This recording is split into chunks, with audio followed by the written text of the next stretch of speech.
काका आपल्या शेतात मूग आहे आणि आज तुम्ही रोटा मारतायत, काय कारण आहे?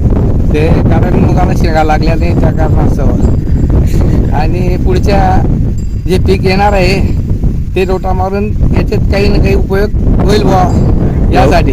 यावर्षी पाऊसही उशिरा आल्यामुळे आणि पेरणी झाली. उशिरा पेरणी झाली, पाऊसही नाही आता. हां. या निमित्ताने रोटा मारून याच्या पुढच्या पिकाची चांगली वाढ होईल. म्हणजे ते आता शेंगाने आणि दाणे भरले गेलेले, म्हणजे शेत अटकवण्यापेक्षा रोटा रोटा मारलेलं चांगलं.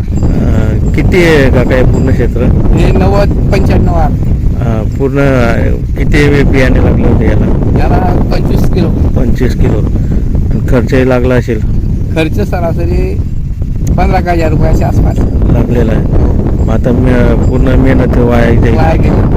जर शेंगा आणि दाणे भरले गेले असते तर किती उत्पन्न आलं असतं? 9-10 क्विंटल पर्यंत. 9-10 क्विंटल.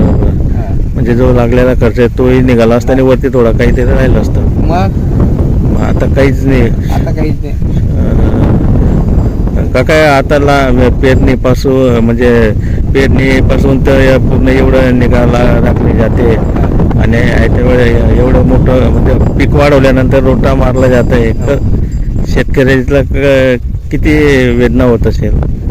फार कष्ट करावे लागतात, तर त्याला आता विलाज नाही ना. सगळ्या गोष्टीच्या महागाई वाढलेली, खतांची महागाई आणि मजुरीचे सर्व.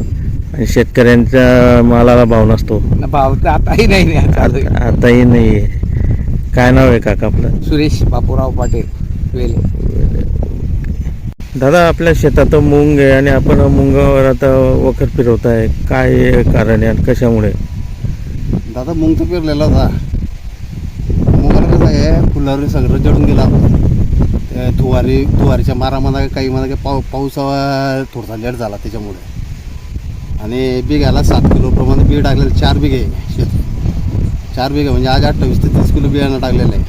2 कुडपणी गेलेले, निंदले गेलेलं आहे. म्हणजे आज कमी कमी 15,000 ते 20,000 रुपये खर्च झालेला आहे. तेवढं 0 बजेट. मग आता म्हणजे त्याला फुल्लर आणि म्हणजे शेंगाही लागल्याने? शेंगाच लागल्याने ना. शेंगाच लागल्याने म्हणजे एवढा जो खर्च आहे तो वाया गेला. खर्च वाया गेला. खर्च हमाली सगळं संपूर्ण. जर व्यवस्थित राहिला असता तर किती उत्पन्न आलं असतं? व्यवस्थित राहिला असतं तर कमीत कमी 50-60-70 हजार आलं झालं असतं. 70-1,000 रुपये उत्पन्न मिळालं असतं.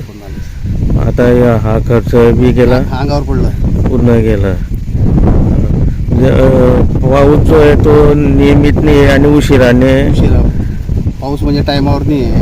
आणि मध्ये गॅप दिला जातोय पाऊस. त्यामुळे यावर्षी मूग उत्पन्न कमी. बजेट झालं. 0. काहीच नाही राहिलं. काहीच नाही. एक बी शेंग नाही ना. नाही. काय नाव दादा आपलं? माझं नाव प्रवीण पाटील करता. हो.